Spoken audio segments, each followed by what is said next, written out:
I don't think Alabama's in trouble. Sure, Tennessee gave them a good game last weekend. They almost beat them, but it didn't happen. I don't think the reason why I don't think LSU can win this game is generally when you're the underdog and you have to beat someone that's better than you and ranked ahead of you. You have to do it late in the game. You have to drive down the field and score. Jordan Jefferson is not capable of doing that on this defense. We saw it against Florida. We're going to see it again this weekend. Obviously, we saw last weekend, that a field goal is not going to get it done, with Monster Cody in there, Mount Cody. So I don't think LSU wins this game because, their quarterback's not good enough. This has got to be scary. We got coming off of Halloween. This is still scary because we are still agreeing here. I mean, I don't believe that. There we go. I don't believe that Alabama. I don't believe that Alabama is in any trouble here. To me, LSU just plain is overrated. I still don't know what they've done to earn the number 9 ranking. I mean, they were ranked very high in the beginning of the season, but I still don't know what warranted that. I guess they have a lot of faith in Les Miles. I guess the SEC is still seen as a big time conference. But to me, their biggest game they lost at home to Florida on a Saturday night, where usually they don't lose. But their best win is at Georgia, where they only win by a touchdown.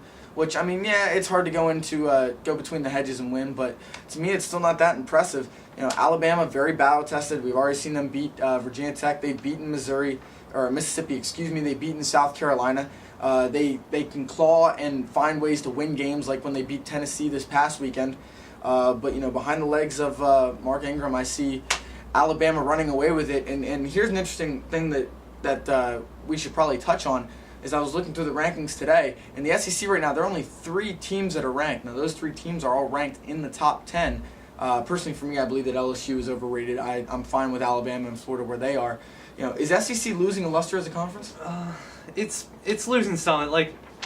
Before the season, we thought Ole Miss was going to be, a good. They were in the top 5 at the beginning of the year. Absolutely. They fell off the face of the earth. Absolutely. Georgia isn't that good after they lost Stafford and Moreno.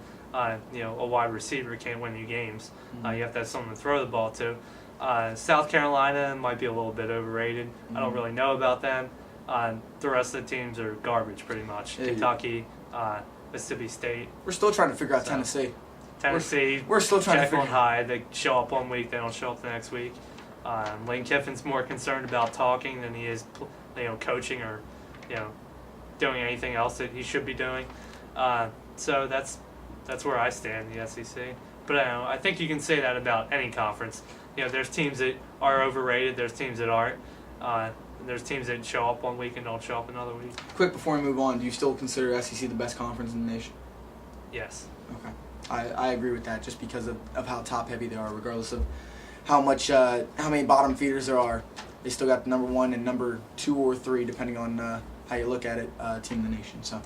We're going to finish up today by moving to a hot topic, as just this week it's announced that Browns GM George Kokinis has been fired. However, it's been announced that Eric Mangini will stay on through the rest of the season. Earlier this season, Jim Zorn, as the Redskins head coach, was given a vote of confidence by Vinny Serrato and said that he will remain coach for the beginning of the season. But we're midway through the NFL season.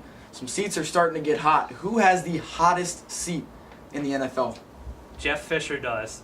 Because he didn't listen to the owner and start Vince Young earlier in the season. They were 0-3, and we said on this show, start Vince Young. He didn't do it. Vince Young starts last week, Vince Young wins last week. Big, too. It wasn't a 3-point win. It was a 21-point win, I believe. He makes that move a little sooner. They might be 3-4 now. They might be 4-3. We don't know. But that's why I think Fisher's on the hot seat. He's been there a while. He did have the best record in the NFL last year, 13-3. Did make the playoffs, but you don't go from being the best team in the league to being 1-6, and not be anyone's fault. So is he fired by the end of the year? Do you think? I think he has to be. Avery Johnson got fired after he made the playoffs, so I don't see why this is any different. Very good point. My guy I'm going to go with Jim Zorn, and the sole reason, not because I think that I think that a lot of these coaches are going to end up being fired. There's coach turnover all the time in the NFL. However, when you look at a guy like Jim Zorn, a team that last year started off 6-2, ends up 8-8, very disappointed, and then you come out this season. Even Daniel Snyder said in an interview this week at a charity golf tournament, he was apologizing to Redskins fans by how embarrassing the Redskins have been with all the talent that's on that team. And with the framework that Joe Gibbs left behind, Jim Zorn just has not lived up to the task of what he's needed to do. And the other reason why I feel like he's the hottest seat is because this has been the plan from the beginning. I think that Daniel Snyder, he really didn't see a coach out there that he wanted, or at least who was available at the time when he hired Zorn, but he was kind of biding his time with him, putting a guy who's never been a coordinator even in a head coaching job. I think he wants to bring in either Mike Shanahan, possibly Bill Cowher next year, somebody high profile like that, and I think that he basically set Zorn up for failure. So that's why I believe he has the hottest seat in the NFL. Yeah, Zorn very well could. They might not win another game. They might win one more or two more. They might be 3-13, 2-14, 4-12. You never know. But I don't think that's entirely Zorn's fault, as I mentioned before. Not at all. I think Not it's at all. the ownership's fault for paying, millions of dollars for And I think they Antoine Randall Allen, Brandon Lloyd, guys that aren't going to make an impact. And I think they set him up for failure. They're looking to bring in. Snyder loves those big names. Yeah. So, but let's play before we wrap it up here. Let's play a little quick game. I'm gonna name a coach. You tell me if you think that he's gonna be fired or not by the end of the season. Dick Duron of Buffalo. Fired. Fired. I agree with fired. 7-9 last year, 3-5 so far this year, and a lot of those wins have been against subpar teams. Dick Duron just not getting the job done. Eric Mangini.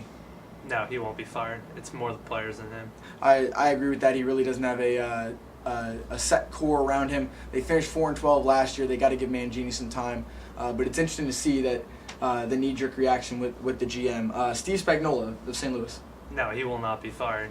He's a good coach. He doesn't have any talent. He has a running back. Steven Jackson's a great player. That doesn't win you anything. He needs a quarterback. He needs to draft a quarterback. This is getting scarier and scarier as we continue to agree. I think Spagnuolo really, I think that he's going to end up doing a really good job with the Rams. I just think it's a matter of time, but like Ben said, they still need to. And I will end it on this name, who I still, boggles my mind, but Raheem Morris.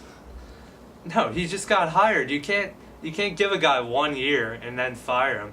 He's a very young coach. Mike Tomlin is a little bit older than him. He had a much better cast of talent around him. But for Raheem Morris, he needs, I don't know, what they planned on doing with him. I don't know why they would throw him into a situation where you have nothing but young quarterbacks. They go out and get Derek Ward, and he really isn't, he's not playing. It's kind of pointless. So I don't think you can blame Raheem Morris for having a rookie quarterback, Josh Freeman, and a young quarterback, Josh Johnson, and not winning any games. Well, and they tried to bring in Byron Leftwich, and obviously that didn't work. But this is one of those keys where, if the team is not going in the direction that you believe, kind of like you mentioned with Avery Johnson with the Dallas Mavericks, he was fired after they got to the playoffs because they weren't able to get past where they wanted to be. Well, last year the Bucs go 9-7 under John Gruden. They decided to make a change. They get rid of him, bring in Raheem Morris, and now all of a sudden they have matched their loss total from last year. Now, like you said, it's probably not his fault, but I guarantee you the ownership, when they brought in Raheem Morris, this is not the direction that they thought he was going to go in. And plus you got to give Josh Freeman time to develop. I still don't know how sold I am. Well, it's hard to know how sold you are on him as a pro quarterback, but we'll see what happens. And I'll end with the last name on my list, Tom Punch My Wife Cable. The Raiders have a lot more problems than their coach. But do you think? Pretty much all of it's on the field. Do I think Tom Cable's going to be fired? No, because I don't think Al Davis knows what he's doing anymore. I don't think he's aware of what's on the field. I don't think Al Davis. I don't know what to say about Al Davis. Well, to me, but it's more Jamarcus Russell than it is Tom Cable. Yeah, I mean, to me, Tom Cable is just a puppet. He's gonna do whatever Al Davis wants him to do. As long as he keeps doing that, Al Davis is gonna, keep him in there until he decides that he wants to start winning. But when he does that, the first thing he has to do isn't get a new coach. It's step back and let his coaches coach. The Raiders did beat the Eagles, who are atop the NFC North. How they did it, I don't know. The Raiders are. But that's why you love the NFL, the competitive balance, the parity that happens. You never know what's going to happen from week to week. But anyways, you never know what's going to happen on this show from week to week. But for this week, we are done. For Vince, I am Josh. We will see you next week on another edition of 5, 4, 3.